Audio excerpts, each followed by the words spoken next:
Telugu Desam party బిల్లును తీవ్రంగా వ్యతిరేకించిన వైఎస్ఆర్సీపీ ప్రతిపక్షాలు సమాజాన్ని విచ్ఛిన్నం చేసే క్రూరమైన బిల్లు వద్దంటూ నినాదాలు వెనక్కి తగ్గిన కేంద్రం బిల్లును జేపీసీ పరిశీలనకు పంపాలని నిర్ణయం అన్నటువంటి వార్తని ఇక్కడ ప్రధానంగా హైలైట్ చేశారు. లేకపోతే ఆ చెట్టు మళ్ళీ బతకాలి అంటూ ఏదైతే సితారా, లేడీస్ టైలర్, డిటెక్టివ్ నారద, చెట్టు కింద ప్లేడర్, గోపిక, గోదావరి, మంచు పల్లకి ఇలా సుమారు 18 సినిమాల కుమారదేవన్ చెట్టు కింద ఏదో ఒక సన్నివేశాన్ని చిత్రీకరించాలని ప్రముఖ సినీ దర్శకుడు వంశీ తెలిపారు. ఆయన గురువారం తూర్పుగోదావరి జిల్లా కొవ్వూరు మండలం కుమారదేవం వచ్చి కూలిపోయిన భారీ నిద్రగన్నేరు వృక్షాన్ని పరిశీలించి భావోద్వేగానికి లోనయ్యారు.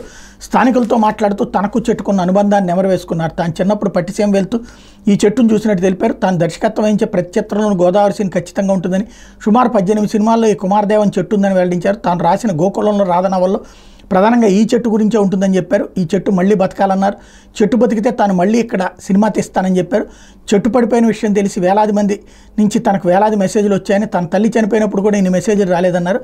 ఇటువైపు వచ్చినప్పుడల్లా మిత్రులతో కలిసి ఇక్కడ చెట్టు కింద సేదతీరేవాడిని, మిత్రులతో కలిసి పార్టీ కూడా చేసుకున్నట్టు చెప్పారు. రాజమహేంద్రవరం రోటరీ క్లబ్ ఆధ్వర్యంలో గురువారం కెమికల్ ట్రీట్మెంట్ ద్వారా వృక్షాన్ని చిగురింపు చేసే పనులకు ప్రారంభించారు. సబ్ కలెక్టర్ అశుతోష్ శ్రీవాస్తవ ఈ పనులను లాంఛనంగా ప్రారంభించారన్నట్టు వార్తని హైలైట్ చేశారు. వేట కొడవళ్లతో నరుక్కున్న నవ